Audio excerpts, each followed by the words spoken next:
पश्चिम बंगाल सरकार में नवनियुक्त खाद्य एवं आपूर्ति मंत्री अशोक कीर्तनिया ने आज कोलकाता स्थित फूड भवन पहुंचकर आधिकारिक रूप से कार्यभार संभाल लिया। पदभार ग्रहण करने के बाद उन्होंने विभाग के वरिष्ठ अधिकारियों के साथ उच्च स्तरीय समीक्षा बैठक की और सार्वजनिक वितरण प्रणाली (पीडीएस) तथा विभिन्न खाद्य योजनाओं की स्थिति का जायजा लिया। मीडिया से बातचीत में मंत्री ने कहा कि राज्य के गरीब और जरूरतमंद लोगों तक समय पर राशन पहुंचाना तथा वितरण व्यवस्था में पारदर्शिता बनाए रखना उनकी सर्वोच्च प्राथमिकता होगी।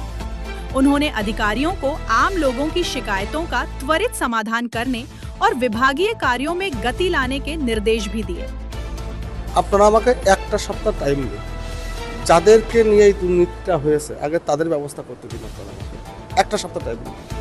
আর দ্বিতীয় কথা, পশ্চিমবঙ্গের আমজনতাকে এইটুকু বার্তা দেবো। দেখুন, প্রধানমন্ত্রী মোদিজি, আমাদের মুখ্যমন্ত্রী শুভেন্দু অধিকারী আমার উপর তাদের বিশ্বাস আছে বলে পশ্চিমবঙ্গের সবচেয়ে দুর্নীতি যে হয়েছে যে দপ্তর, সেই দপ্তরটা আমাকে দিয়েছে। আর পশ্চিমবঙ্গের আমজনতাকে একটাই, দেখুন আমি মাটির মানুষ, মাটিতে উঠে এসেছি, জীবনে কোনোদিন আমার গায়ে কাদা লাগাতে দিইনি পলিটিক্যালি লাইফে। যতদিন এই দপ্তরে থাকবো, পশ্চিমবঙ্গের আমজনতা, খেটে খাওয়া মজদুর, শ্রমিক যারাই আছে, নিম্নবিত্ত, মধ্যবিত্ত, প্রত্যেকেই একটা বার্তা দেবো, রেশনে কোনো দুর্নীতি করতে মেনে নেব না।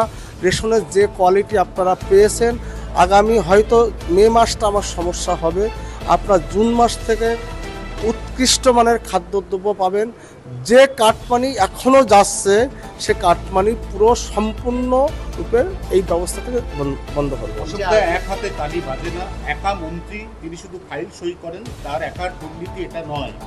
আমি যেটা একটু আগে কি বললাম, আপনার এটা প্রাতিষ্ঠানিক দুর্নীতি হয়েছে। একটা সপ্তাহ আপনারা আমাকে টাইম দিন, আপনারা একটা সপ্তাহ পরে দেখবেন এই যে দপ্তর আছে এর অনেক কিছু পরিবর্তন হচ্ছে, আপনারা দেখে নেবেন।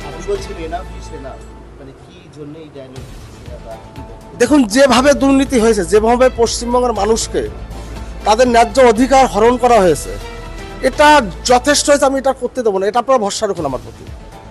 আমি পশ্চিমবঙ্গের আমজনতাকে বলে দিচ্ছি, আপনারা ভরসা রাখুন। আমি তখন খুব মাটির মানুষ, মাটিতে উঠে এসেছি।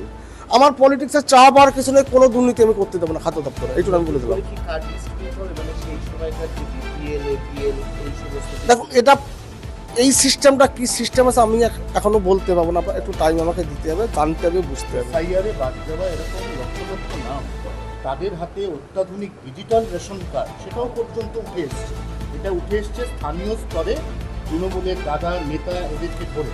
আমি আপনাদেরকে বলেছি, যারা ভারতবর্ষের নাগরিক নয় তারা সরকারি কোনো সুযোগ সুবিধা পাবে না, কোনো সুযোগ সুবিধা পাবে না। এবং যারা বিশেষ করে অ্যাডজুডিকেশনে আছেন, যারা সিএ অ্যাপ্লিকেশন করেছেন, যারা উদ্বাস্তু মতুয়া সম্প্রদায়ের মানুষ আছে, তাদেরকে একটাই বার্তা দিয়ে দেবো। দেখুন, যারা এখনও সিএ অ্যাপ্লিকেশন করেননি, আপনারা সিএতে অ্যাপ্লিকেশন করুন। আপনারা কোনো সরকারি সুযোগ সুবিধা থেকে আপনারা বঞ্চিত হবেন না। যারা ভুল বুঝিয়েছে এতদিন, সেখান থেকে বেরিয়ে আসুন, নতুবা কিন্তু সরকারি যত সুযোগ সুবিধা আছে তারা কিন্তু সেখান থেকে বঞ্চিত হবেন। আপনারা ইমিডিয়েট সিএতে অ্যাপ্লিকেশন করুন।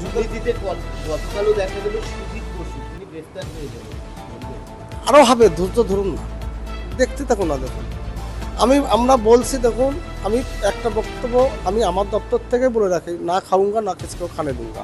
মোদিজির যে বক্তব্য শুনুন, আমি এখানে বলেছি পশ্চিমবঙ্গে এই ডিপার্টমেন্টে, যে দুটো ডিপার্টমেন্টে আমাকে দায়িত্ব দেওয়া হয়েছে, খাদ্য এবং সমবায়, দুটো ডিপার্টমেন্টে কোনো দুর্নীতি আমার সময়কালে আমি করতে দেবো না, এটা আমি কমিটমেন্ট করে গেলাম। আমি তো পরিষ্কার বলে দিয়েছি, দেখুন চালকল মালিক তার চালকল লাইসেন্স সাসপেন্ড হবে, যে হোলসেলার তার লাইসেন্স সাসপেন্ড হবে, যদি কোনো রেশন ডিলার এর সঙ্গে যুক্ত থাকে তাদের লাইসেন্স সাসপেন্ড হবে, এবং আধিকারিকরা যুক্ত যারা প্রাতিষ্ঠানিক দুর্নীতি হয়েছে, আপনারা আমাকে এক সপ্তাহ টাইম দিন, আপনারা আমাকে একটা সপ্তাহ টাইম দিন। দেখেন আমি কি করি, দেখে নিন, আপনারা বুঝতে পারবেন তাহলে আমার মোটিভটা, আমার চলাফেরা আপনারা অনুভব করতে পারবেন। আমি যেটা যাদের নিয়ে দুর্নীতিটা হয়েছে, দেখুন রাজনৈতিক নেতারা তো দুর্নীতি করেছে, তাদেরকে তারা দুর্নীতি করতে সাহায্য করেছে, তাদেরকে ছেড়ে দেবো আমি? আপনার কি মনে হয় অতটা ভালো মানুষ আসলে করতে পারে না? আমি আপনাদেরকে বলে দিলাম। আপনারা সুস্থ থাকুন, দেখতে পাবেন। Thank you.